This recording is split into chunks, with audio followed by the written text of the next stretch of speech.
بعد كل ده انا اللي غلطان، انا السبب كل المشاكل في الدوري الانجليزي. محمد صلاح سطر اسمه بحروف من ذهب، لكن نهاية صلاح ما ينفعش انها تكون على مقاعد البدلاء في ماتش المفروض انه كان ينزل فيه بعد ما الامور اتعقدت. صلاح اللي ما بيتكلمش واتكلم عن المينتاليتي واتكلم عن ان اللاعب المصري ما بيعترضش، زهق.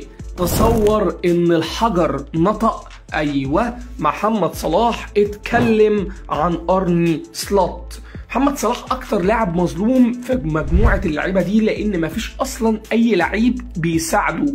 صلاح اكد على انه محبط جدا جدا، واكد برضه انه قدم كتير للنادي، والجميع شاف ده خلال المواسم اللي فاتت، خصوصا الموسم اللي فات اللي على الرغم من ان في ناس كتيرة هجمت صلاح وهجمت بقائه مع الفريق وقالت عليه انه عجوز وكبر في السن، الا انه خد هداف الدوري الانجليزي والاكثر صناعة للاهداف. المفروض بقى محمد صلاح يتم استغلال البيج بتاعه ده، وان هو واصل لفورمه كويسه ولاعب خبره، وانك على الاقل تسبب بعض اللعيبه اللي موجوده معاه وبتساعده في النادي. لا، ده ارني سلوت اللي المفروض كان يشكر محمد صلاح، قعدوا دكه ولاعب لعيبه مش مفهومه مكانه، وعمال يخسر في نقط يخسر في نقط. وعلى الرغم من كل ده الا ان الجماهير واقفه جنب صلاح. محمد صلاح قالها كده علنية، شكل في حد عايز ان اتحمل كل اللوم على اللي بيحصل في ليفربول. انا قلت قبل كده ان علاقتي بسلوت كانت كويسة، لكن ما بقاش في اي علاقة، ومعرفش ليه. في بقى حد مش عايزني افضل في ليفربول وليه مصلحة. اعتقد اني لو كنت في نادي تاني النادي كان هيحميني من اللي بيحصل فيا. انا مش عارف انا ليه في الموقف ده، ومش عارف ده ليه دايما بيتكرر معايا في كل وقوع للنادي، لكن المرة دي زادت عن الحد.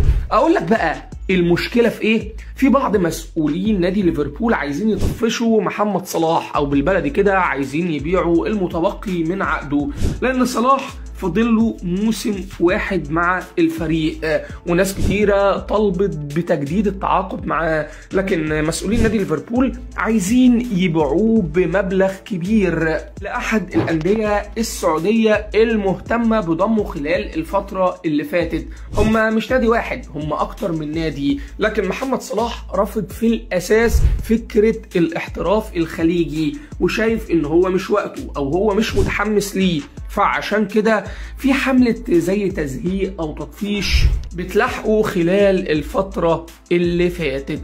محمد صلاح عنده مشكلة كبيرة جدا جدا جدا، بيحاول دلوقتي إنه يحلها، لكن المشكلة دي تقريبا مش هتنتهي إلا لما يحاول بقدر الإمكان خلال الفترة اللي جاية إنه ينظم أموره وتقريبا يشوف فريق تاني، لأن حملة التزهيق دي هتفضل مستمرة لحد ما يمشي. أنت بقى مؤيد إن صلاح يمشي وإنه يقبل عروض السعودية، ولا يشوف أي نادي تاني في أوروبا وخصوصا في الدوري الإنجليزي؟ قول لنا رأيك في التعليقات.